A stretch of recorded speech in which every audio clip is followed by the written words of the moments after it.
Hey, it's all good. Hey, how everybody doing? Listen, story time snuck up on me, but that's all right. I am here, you're here, and I'm excited to see your beautiful faces and smiles, okay? Listen, welcome. Shout out to my big brother. Look, listen, I wear hoodies all year long, okay? Hoodies is just not for the winter. It's all year, especially when you got the covenant. You see that? Covenant come through. Love my hoodie. I have to bring it out because it ain't been brought out in a long time. All right, let me see if I can. Good. All right, y'all. So, welcome to Story Time. I'm your host, Lavon Gillette. So good to see you. I just hope you feel welcome. Again, I'm your host, all right, who tried not to do the most. Okay, I'm not a rapper, but sometimes the rhymings get started and I can't stop. Okay, so look, story time is about a 40-minute reading. Okay, it used to be 30 minutes, but guess what? Somebody like to talk, and I'm not pointing any elbows or fingers, okay? But somebody like to talk. So I just stretched it out to a whole 40 minutes, okay? So 40-minute reading, and we talk about the lies that we nurtured growing up, that we passed on to friends, family, generations. We talk about, we just basically rip it up and say, listen, this is a lie. We have been lied to in the whole America, okay? Extra K's in there. And so we talk about it and we have a discussion about it. And then we also talk about who we are. We are not African people, okay? Africa was named after a colonizer, okay? We are not African people, African American people. There's no such thing. You cannot find a country or city, state, however, name Africa, okay? Africa America. You're not going to find it. So there's a lie there. So then it brings on, like, who are we, okay? Who are we? So we're not African American. We're not colored people. We're not niggers, Negroes, black. We're none of those things. We actually do have a heritage. We actually do have a home. I don't even know why I put home in quotation marks, because we really do have it. And so as Hebrewites, that's cute.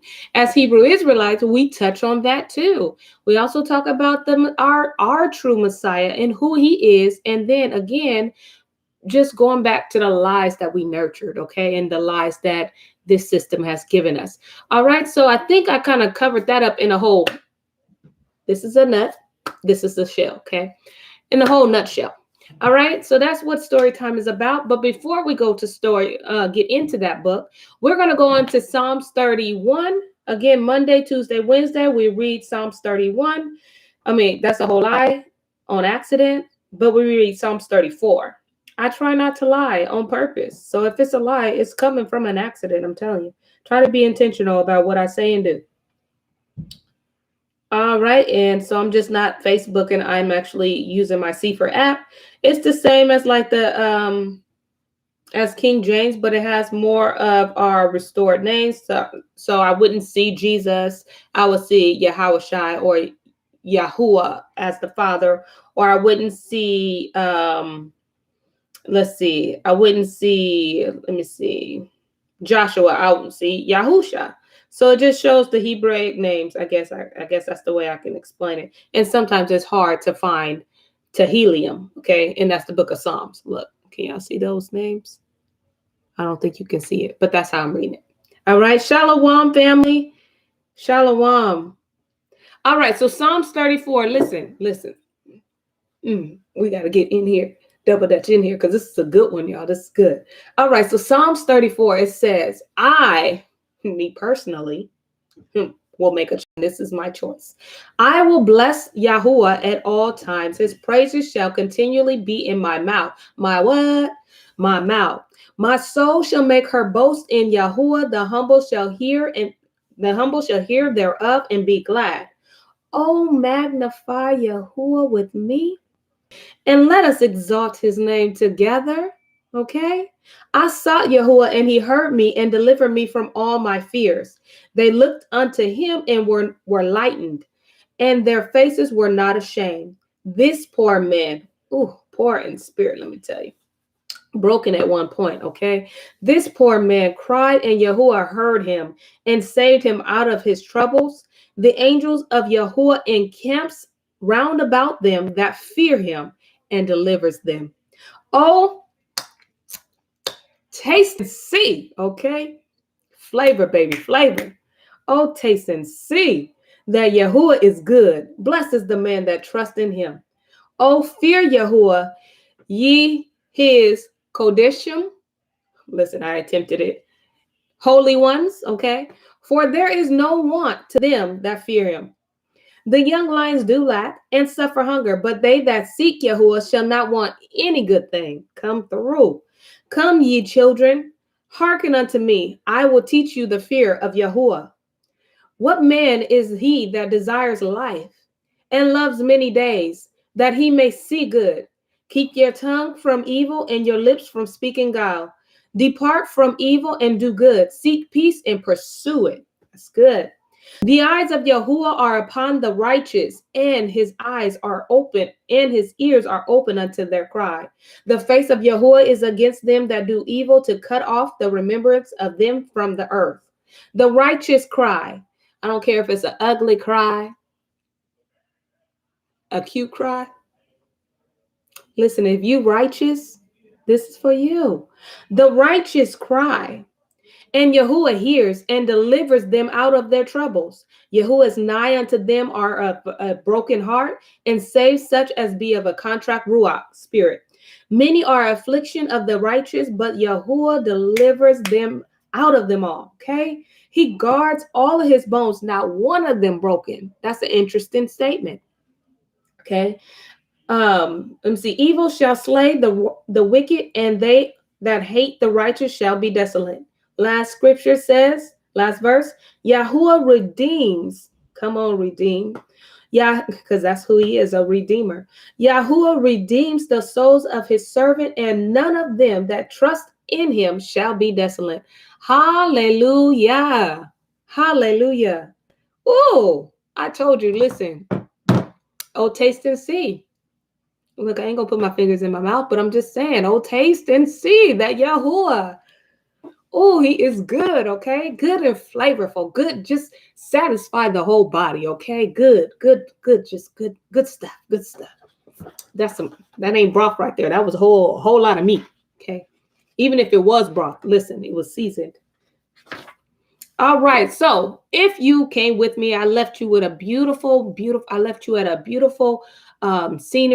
you at a good old cliffhanger, but it was a beautiful depiction. It was pretty scenery. Whatever imagination you have, I need you to imagine a beautiful scene right at the cliffhanger, because that's where I left you. Okay. So we're going to go back to that scene that you see in here, and we're going to continue on.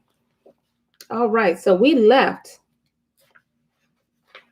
on page 206 in reading the book called The Negro Question, Part 7. And it says, Swarthy Memoirs of a Black American Revolution, 1775 through 1788. This is some good stuff. All right. So I showed you this map, and I told you how you see it is the way that I see it.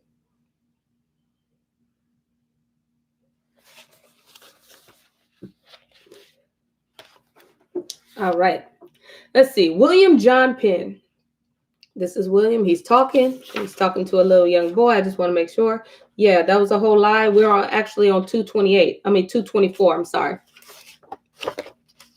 I thought that was a little thing. Okay, so we were talking about these art history paintings that has been painted over white, right? So, and I think I showed you a few of those on Google, how you won't see anyone that even looks like this. Okay. You won't catch a melanated person that looks like this, okay, dealing with our history. So we're going to talk about that, okay? Now, Bostonians would paint on their faces, image cropped out. And remember, this is actually where we left off. This is the beautiful scene. We're about to get in here because he didn't revved up, okay? He didn't had his frosty mini wheats or whatever, but listen, cornflakes, whatever. I just know they're great in his spirit because this book is picking up. Come on. All right. So I didn't manage. Listen, this is him. And he's reading it like that. Okay. He probably not snatching air because he a whole man, but I'm reading it for him. All right. So I didn't major in art, nor did I attend a school of art, but through a mutual friend of ours in Atlanta, Michael Israel, he shouted him out. I was taught how to analyze images. Okay. When you are first alerted to this whitening of black art, you're a little skeptical. Parentheses, I was. But after you see the artifact after artifact that has been painted over, it finally registered. There was a time when racist Hollywood would not hire black actors. So what did they do? What did they do, y'all? Y'all know what he did, and I'm not even looking at the next line because I know. Anybody else know? I'm gonna just put my thoughts on here real quick because I'm gonna take a wild guess on the wild side and say this. You can beat me to it, but we saw that in the movie Them. There we go. All right. I said painted their faces. You said blackface. Okay, yes. So let's see. It said there was a time when racist Hollywood, and do you think they're not racist now? They're still in that time. There was a time when racist Hollywood would not hire black actors. So what did they do? They painted the white actors' faces black. This is how you hide the truth of a Black American Revolution. White paint. That is so true because when I read the sentence, y'all know if you didn't see the movie Us, or I'm sorry, not Us, Them, the whole time you thought that person, never mind, because I don't even know if somebody didn't see the movie, but if you watch the movie Them, this painted, this is it. This is it. Okay, John Trumbull. Okay, this image, what I'm about to show you, is George Washington. The appearance of all these white generals are in direct opposition to the memoirs of Left Behind. Okay, and he's not talking about this series. Okay, I'm going to read about that. Okay, here we go. So this image could be called the class photo of the Continental generals. I have enlarged the photo on the next page. All of the Continental French, mind you, all of these people that he's naming are melanated people. Okay, I really hate saying black, but you get it anyway. But y'all know that black is a color. Yeah, it's not really a person, but you get it. So I'll say melanated. Okay, so all these countries and stuff that he's naming are melanated people. Okay, so it says, I have enlarged the photo on the next page. All the Continental, French, melanated, German, melanated, Scottish, melanated, British officers' faces have been painted white. So if you're new on story time, you got to maybe watch a couple videos for this. But we already talked about how the French, German, Scottish, Britain were all melanated people. Okay, so it says, he's going to show, let me see what it's saying. Oh, he's naming the people. So Count de Barres, Admiral, Count de Grasse, Admiral, General James Clinton, General Gist Maryland. So let me see. I don't know what I'm looking at. I think he's naming all these people. I'm going to find out through the power of reading. Wait a minute. Hold the horses. Hold the horses. They almost got me.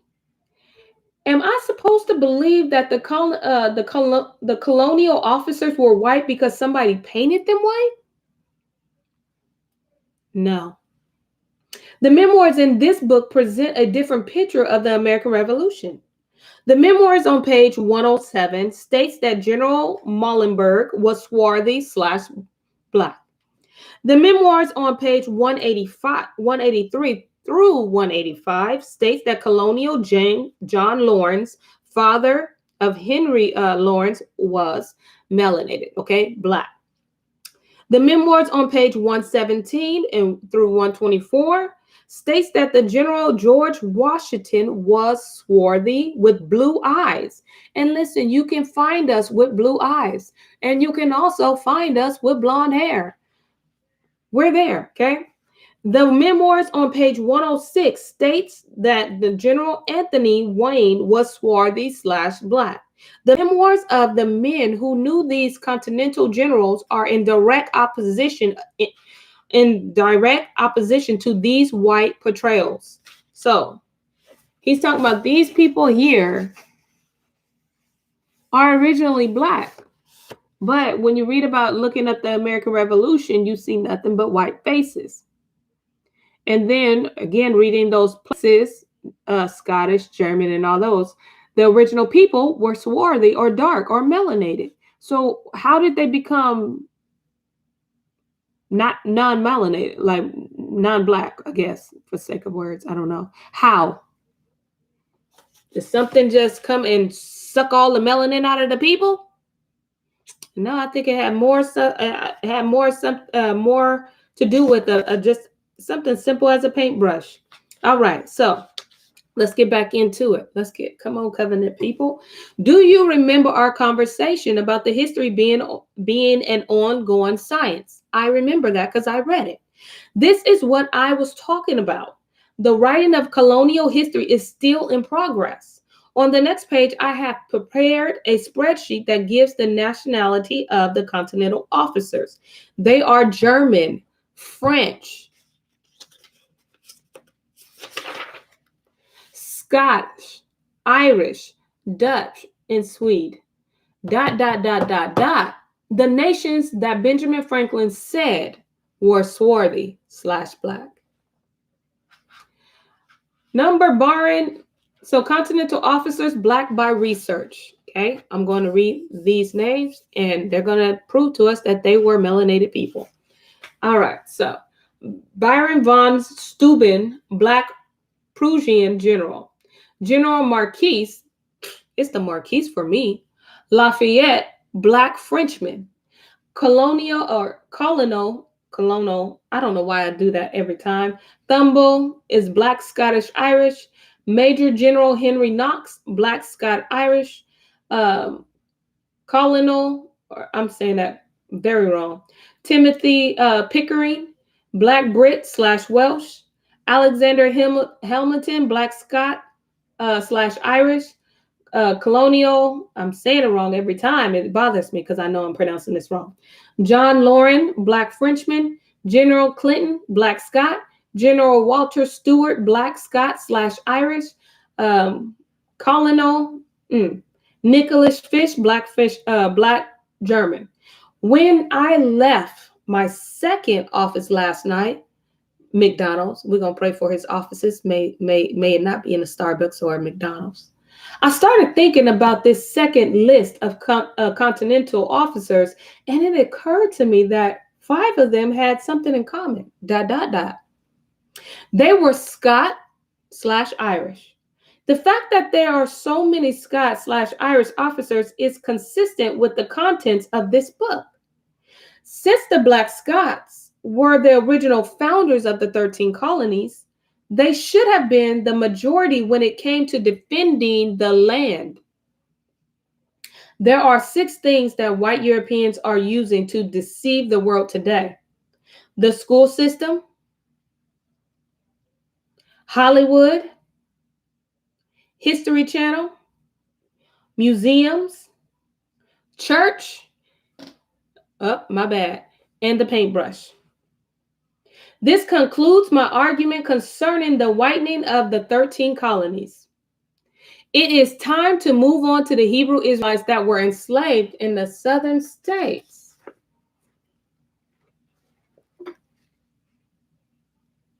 Cornell. Okay. We're gonna work it out. All right, Judah and Levi in the south. Come on, Hebrews. Let's see. Oliver Cromwell was Lord Protector of the Commonwealth of England, Ireland, and Scotland after assassination of the Scottish/English King Charles I. Upon taking military command of the Commonwealth, he invaded Ireland and history states that he committed genocide in Ireland against the Black population. Should I read it again? Because I felt like I read it too fast. Oliver Cromwell was Lord Protector of the Commonwealth of England, Ireland, and Scotland after the assassination of Scottish/English King Charles I. Upon taking military command of the Commonwealth, he invaded Ireland, and history states that he committed genocide in Ireland against the Black population. The Black Irish that he didn't kill, he had sold into the slave trade. In 1641, Cromwell had 300,000 Black Irish sold into North Atlantic slave trade, and in 1650, he had 100,000 Irish/Scottish children sold into the Barbados. There is an interesting law that Cromwell had published, and it reads, this is the law, and this is what it says. Oliver Cromwell Edict, 1653.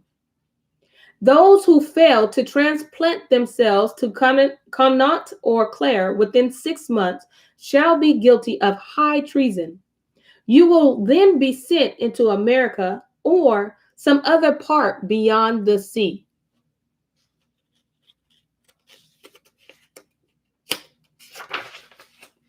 The Royal African Company sent 249 ships to the West Indies, sending 60,000 African and Irish into the Americas and West Indies. Make no mistakes about this. These people are here in this colony with us. America is a huge colony spread out over 50 states, and we have all been mingled together. Here is a picture. You're not going to be able to see it per se, but I'm going to try my best to make it as clear. So you see over here, that says Judah. Ships leaving London is right there. And I'm going to read what it says here. So right there, it says 2 groups arrive in the America South, the Blacks from the Europe and the Blacks from Africa. So that's what that reads. And we're going to get into it. You have to remember that the 13 Black British colonies are thriving and have been thriving since the days of King James VI of Scotland. Slavery was not recognized by the British and was illegal under the Magna Carta. This is the reason why the Blacks were coming into the British colonies as indentured servants. What does the word Magna Carta mean? Magna means great and Charta means cart. What cart was considered great in the history of the Jews? The Ark of the Covenant, which held the 10 Commandments. Whence the Black Irish of Jamaica. So I'm going to show you the book, these 2 books. This is his book, The Negro Question, Part 4.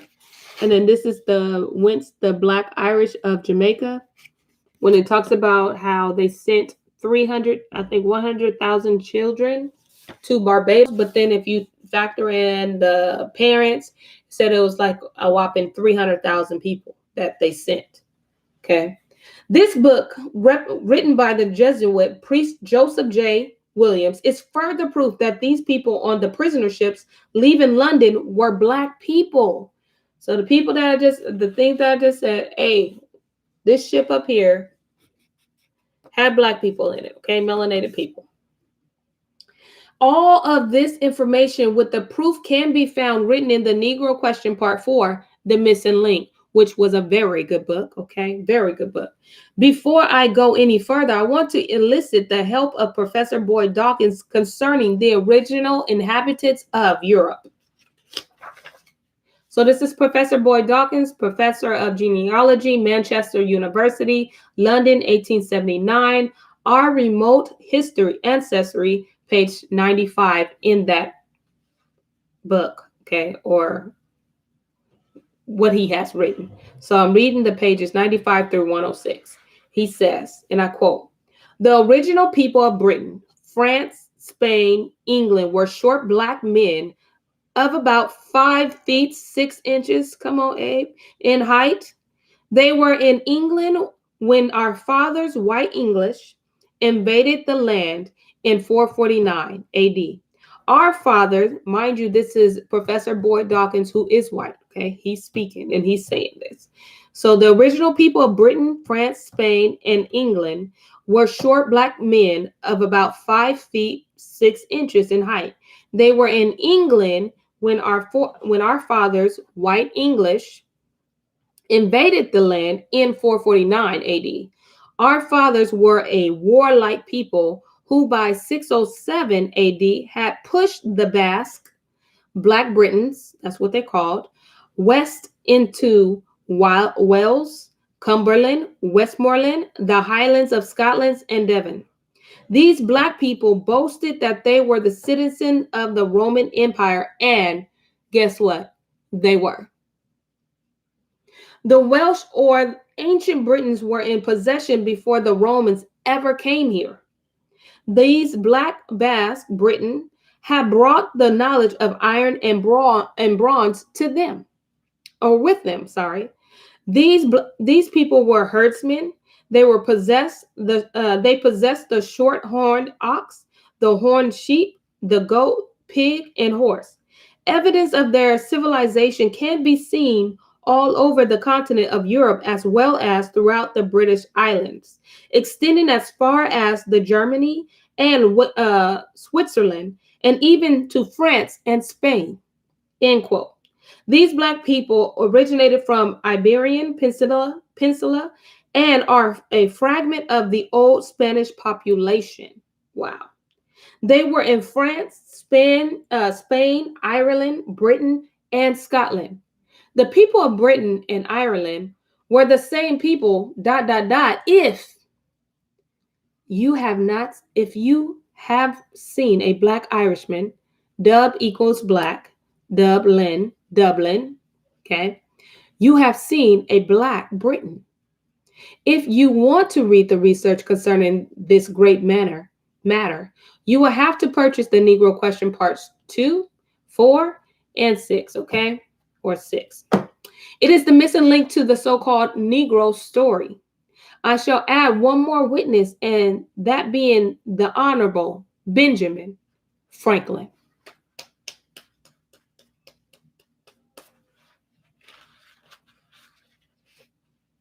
America, and this is Benjamin Franklin, America as a land of opportunity. And I quote, which leads me to add one remark, that the number of purely white people in the world is proportionally very small. All Africa is Black or tawny. Asia, chiefly tawny. America, in parentheses, exclusive of the newcomers, in parentheses, wholly so. And in Europe, Spaniards, Italians, French, Russians, and Swedes are generally of what we call a swarthy complexion, as are the Germans also. The Saxon only excepted, who with the English make the principal body of white people on the face of the earth.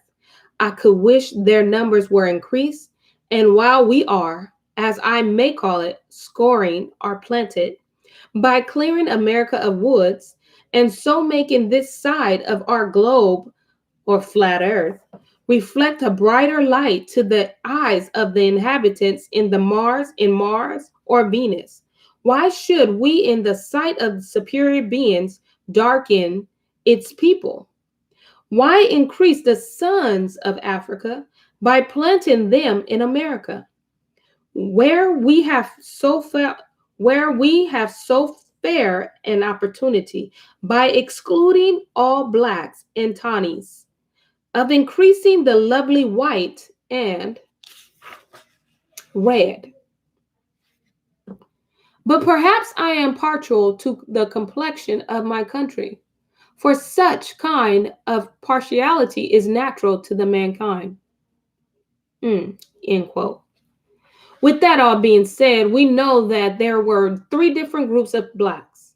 on the slave ship that came into North America, the Black Jews of West Africa, the Black Europeans, and the Black Africans / Hamites. All of the blacks on these ships had one thing in common.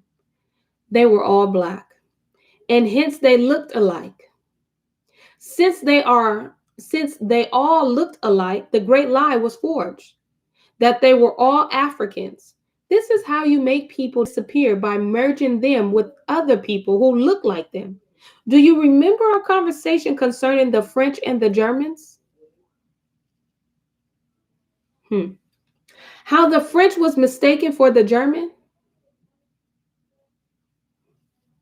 How this is the same exact situation.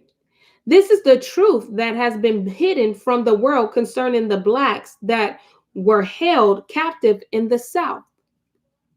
They were the Jews of the Bible. After the American Revolution, the cries of the brothers in the South reached the ears of the Black Jacobites, Jacob Israel, in the North. And this is a period known to the historians as the time of the abolitionists. Thank you. The French had a trading post in West Africa where they purchased or stole their captives from. Once these captives boarded the slave ships, they were placed in French colonies in the North America.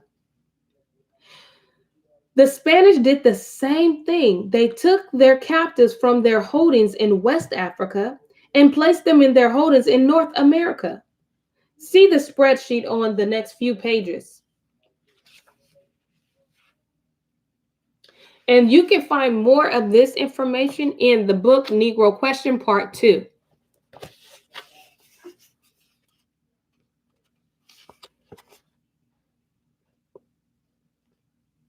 Spaniard West Africa colonies. So let me see. Yeah, you have to find this in the book. But let me see. I'm going to read it so it can explain what we saw up here, okay? I prepared this spreadsheet for you to show you that the Spanish took their captives from their colonies in West Africa and placed their captives in their North American colonies. The place that the Europeans called the Slave Coast was originally named the Kingdom of Judah. Was originally named the Kingdom of Judah, and next to it was the Ashanti or the Levite. Oh, this is good. You ain't got this in school. These two tribes of Israel came into the Spanish captivity with the sons of Ham. So they came with the sons of Ham, okay? The Semole Indian is the tribe of Simeon. Sim, so Sim, S-E-M, and Sim, S-I-M, equals Shem, okay? The E and the I are interchangeable. Here's another picture of the Negro Question Part 2, the African slave ship that comes from Judah. Libby Cummins. He's happy and he's... Listen. Sometimes I entertain myself. Again, please, if you need the book of the Negro Question, Part 2, I am happy to give it away, okay? I do have an extra one, so if you need it, let me know. All right. As you can see, Judah and Levi was spread out all over the southern states by the French. By the who? French. In the book of Genesis, Genesis 49 and 10, it is written, "The scepter shall not depart from Judah, or the lawgiver from between his feet." What does that mean? It means that although the 12 tribes, the 12 tribes have been scattered, Judah and Levi must remain together. Make no mistake about it, the Black Jew and the Black Levites were sitting next to each other in West Africa, according to the map drawn up by Emmanuel Bowen in 1747. Bowen was a royal map maker to King George II of England, okay, and King Louis XV of France. How authentic is this map? Is it authentic enough to be part of the Northwestern University in Evanston, Illinois map inventory? They got stuff. The whites in America have known since 1747, that the black captive in the South was no other than the Jews of the Bible. So listen, they love, listen, the people that you see banging their head, people, first, if it ain't got no beat to it, it ain't us, okay? Whew, that ain't us. I don't know what that is. It ain't us. People with the little cap right here and the little nice little curly Q, bro, we don't do stuff like that. We do things just because it's our heritage and it's just in us to do, and then they take it and unseason it. They just dump all the seasoning out and they extract all the seasoning from it and just leave the liquids. Like, ma'am, no, that ain't us. We would dare not do stuff like that, okay? If it's ha ga ba ba ba ba ba and we banging our head, listen, he gave us common sense. His people ain't like that. We ain't doing it. That ain't us, okay? It's a whole lie. So them people that you sending your money, your $32 every month for, restore Israel. And they got the whole grandma sipping on porridge. No, you let her have that rice porridge. Good. You eat that, grandma, because you ain't us and you portraying these lies, getting our money, taking our money. You know, listen, snatch all your $32 if you giving that to Israel. And who I believe that ain't even the real Israel. Okay? It ain't us. Don't eat it. Okay? We don't do that. We throw a rap in there or something. I mean, and we're going to throw some runs in there. If it was us, you would have heard some runs, some kind of, I can't even run it, okay? I can't run it. I'm not a singer, but you would have heard a beat selection, something, okay? That ain't us. That's a whole lie. And that's what we call a plot twist. Come on, covenant people. All right. I'm not telling you nothing that you don't know, okay? Listen, okay, let me go back. So the whites in America have known since 1747 that the black captives in the South was none other than the Jews of the Bible. Consider this picture of Sir Henry Morton Stanley crossing the Nile with an Ashanti priest, okay? And this is in his first book where he shows it.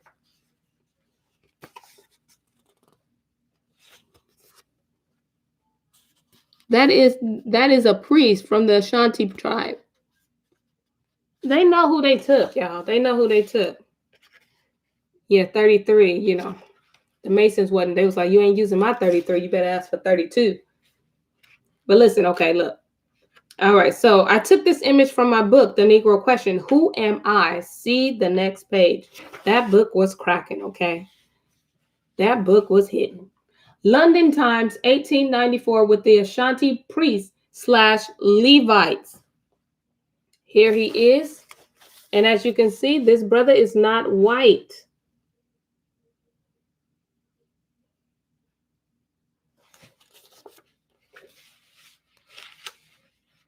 All right, so the most important item on this Ashanti or Levite priest is the 12 stones around his neck. And if you guys can look clearly, they're talking about this right here that represents the 12 stones on his neck. He says this is the most important thing. The 12 stones around his neck. The 12 stones are a replica of the 12 stones, Exodus 28, 15 through 21. Let me see. Yeah, 15 to 21. That Aaron wore inside the tent of the tabernacle. These 12 stones represented the 12 tribe of Israel. The whites in America and in the West know that the so-called Negro is Israel. The whites in, let me read that again, because I see what I see, okay? The whites in America and in the West know that the so-called Negro is Israel. They've been knowing this. He says since 1747. They've been knowing who you are. But that's how they have one up on us, because we didn't know. So that's how they can ingrain their little stupidity within our minds with these commercials, these lies about the Holocaust, all these things to make us feel, oh, they've gone through so much when they only gone through one event. And that was a hoax. That was a whole entire lie. We've been doing this for 400 years and some. Ask me if I feel bad. I do not. Because it's your own people that did it to you. We don't feel bad. We don't feel bad for that, for the lies. How do you feel bad for the lies? You lied. I don't feel bad. And because of your lies, some people were taken. Some people were killed. Okay. All right. But the fact of the matter is, y'all lied. Okay.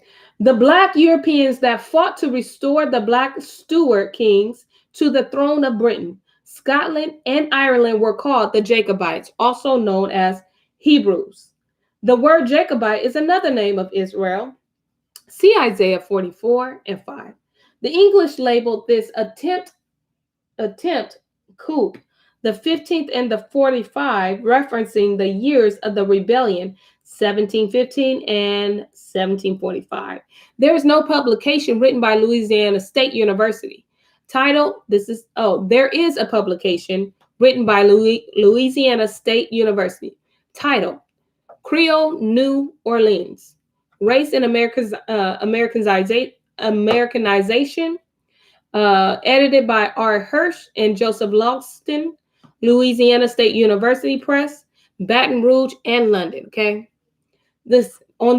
so in this reading on page 65 of this publication are the notes of the white slave recalling the inventory of the human beings on a cargo ship. Let's see tomorrow at 7 p.m.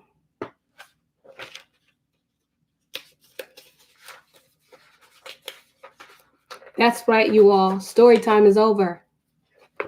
I got 2 minutes just to say a closing prayer. But these people tried it. Like literally, they really did try it.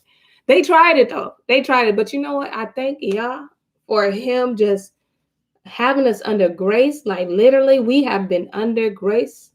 I'm not talking about that grace that they preach in churches or nothing like that.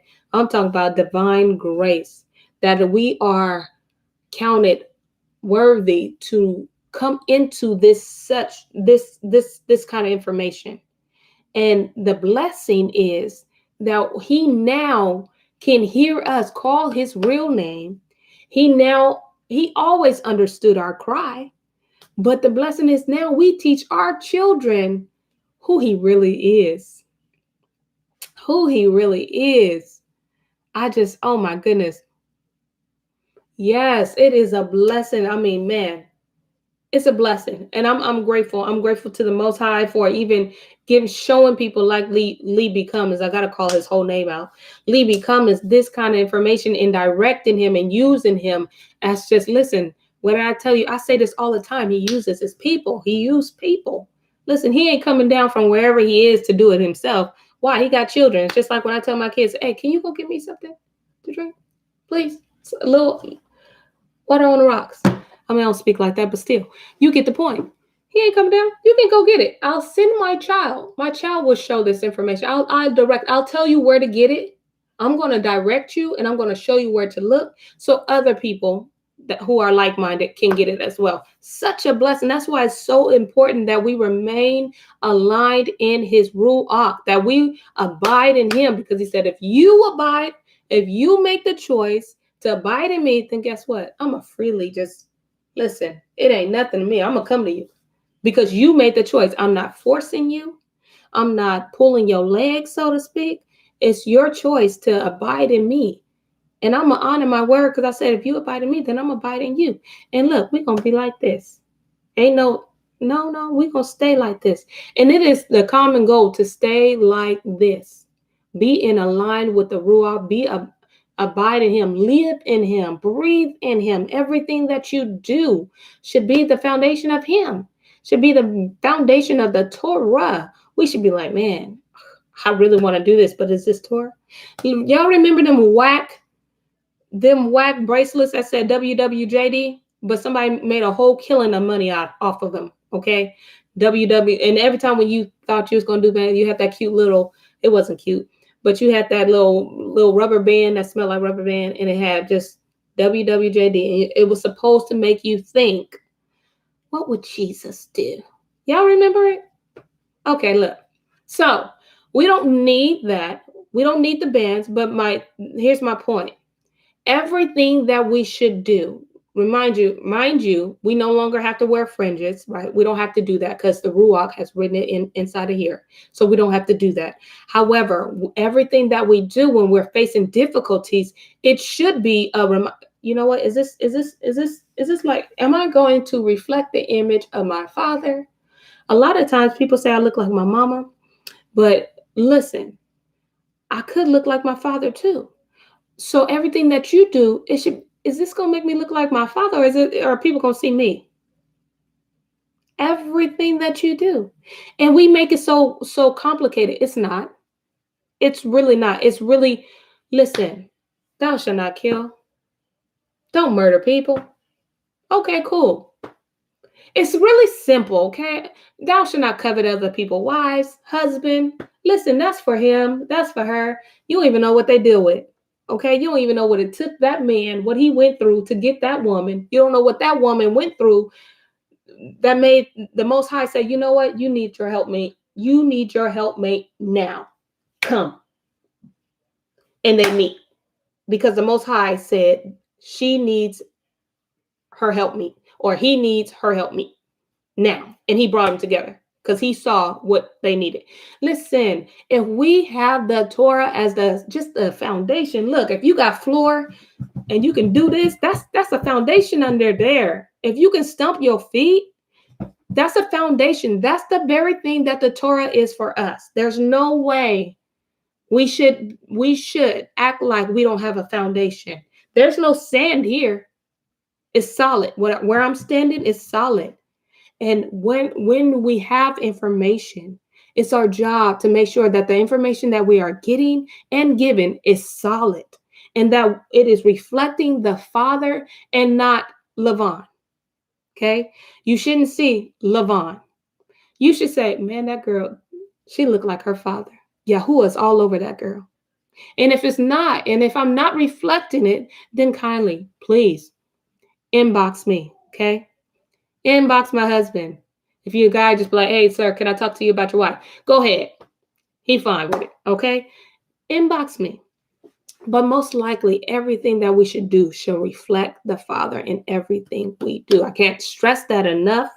But these people know who we were from the beginning. We're the only ones that don't know. So because we have not known, we have to be patient. Listen, they've known this from 1700, some of them from 1600, okay? We in 2021, okay? So some of our people that look like us that don't know, we got to ask the Most High, what's the best way to go about it? How do we explain instead of like bashing it on their head? Because guess what? They still not going to get it. They've been bashed 400 years. They used to the bash, okay? They still trying to figure out how we, as Hebrew people, been taking this bash. They still trying to figure it out. So we have to use wisdom and discernment in explaining the truth to those that look like us. And again, they just grouped us together. So not everybody that you see are Shem. Not everybody that you see are Levites. Some are Hamites. But you know what? That's what the Ruach. The Ruach will lead you to the person that you're supposed to speak to. But the best way is let your life shall speak for itself. I tell you, life will speak louder than your words. And with that being said, I'm going to go ahead and say a quick little prayer. Yahushua wept. And let me say why. Because of his people disobedience. Y'all listen. Listen. I always like that story about I can't even think about our brother that was in the tomb but died, and Miriam brother. Y'all know who I'm talking about. But he wept. And to me, I just thought that was a depiction of Israel, of dying, disobedience. But you know what?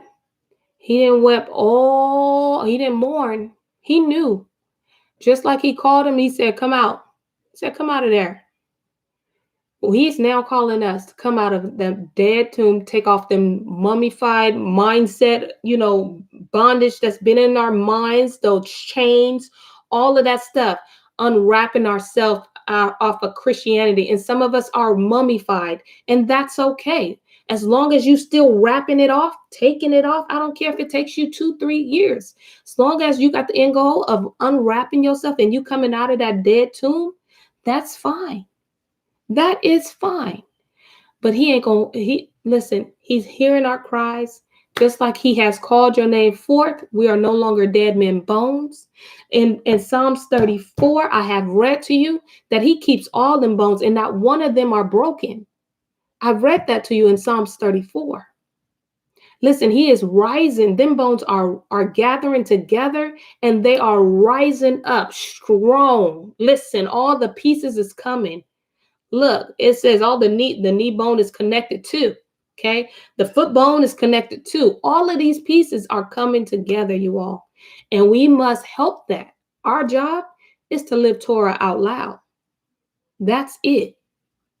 All right. Well, I just love, let me see.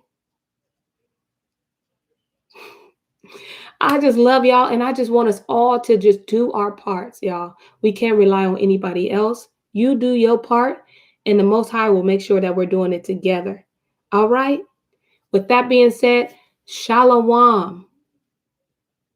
I love y'all. It's covenant for me, y'all. Covenant. Peace.